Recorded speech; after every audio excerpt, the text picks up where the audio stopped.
for our guided reading lesson, we're going to be reading the book My Bath. Right now, we're looking at the cover. The cover is the front of the book. On the cover, it tells us the title, which is the name of the book. Our title today is My Bath. The title is the name of the book, and it's going to tell us what the book is about. Who wants to take a guess from looking at the cover and reading the title? What is this book going to be about? Let's pause, think, and share some answers. Those are really good answers. Now that we've looked at the title and we've thought about what the book's going to be about, which it looks like it's going to be about a bath or bath time, we're going to look down here at the author.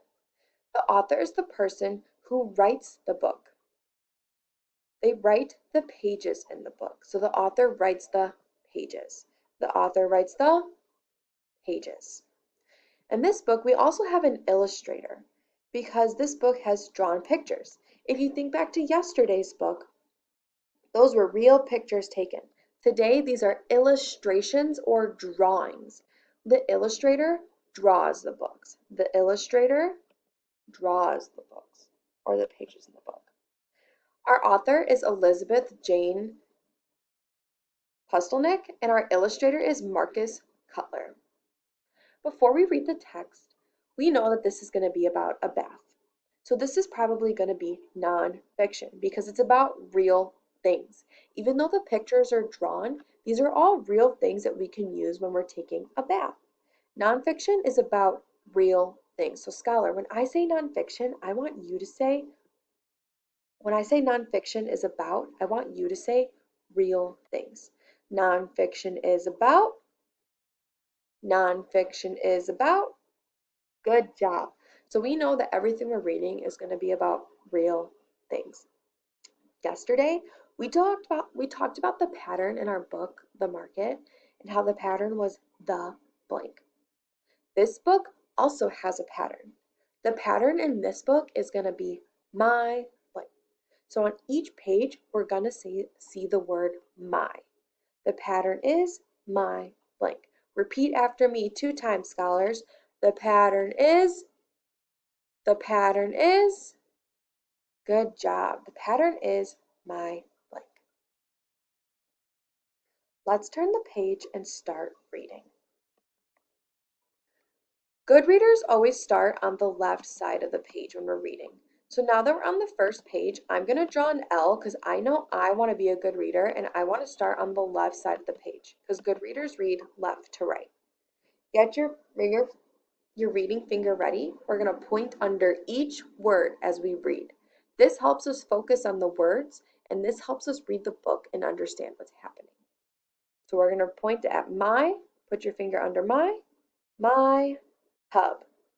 Good job. Let's go to the next page. Good readers always want to start on the left side of the page.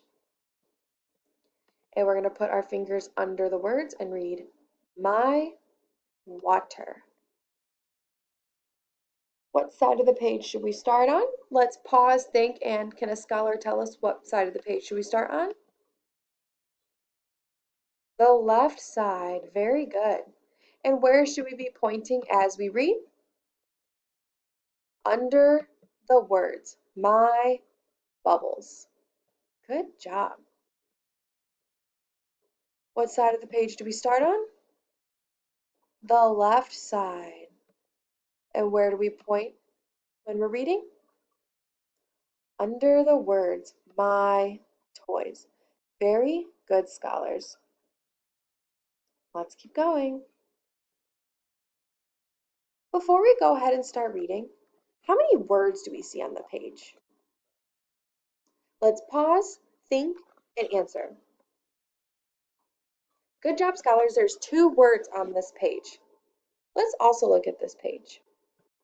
How many letters are in the word soap?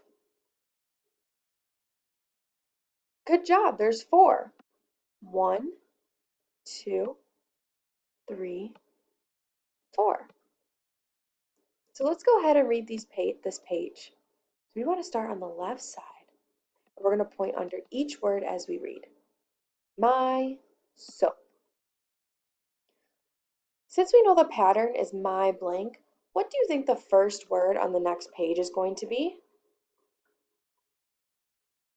Good job. It's going to start with my. Let's start on the left side of the page. We're going to point under each word as we read. My shampoo. Let's start on the left side of the page. We're going to point under each word as we read. My towel. Good job, scholars. Let's start on the left side of the page. And we're going to put our finger under the words. My bath. Good job, scholars.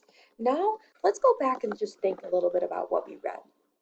Good readers like to go back and think about what they read so they understand the story better. What did we talk about first in the story? Does anyone remember? What did we see first? Let's stop, think, and answer.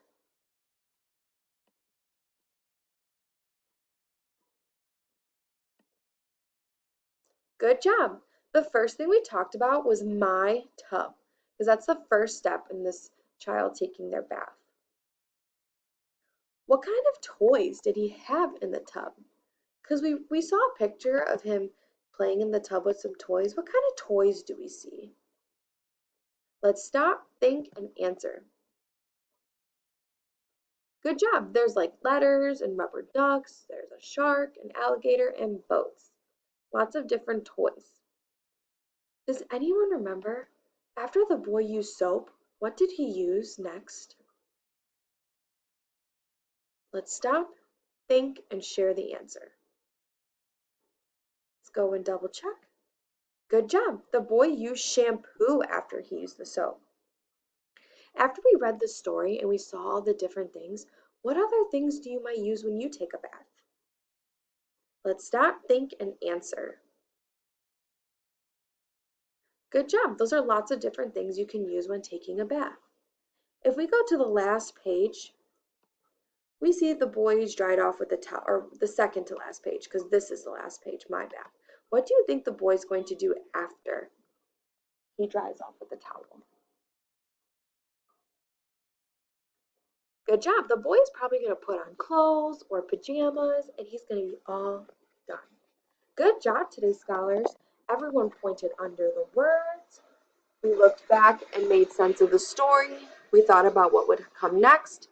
Give yourselves 2 claps. Good job.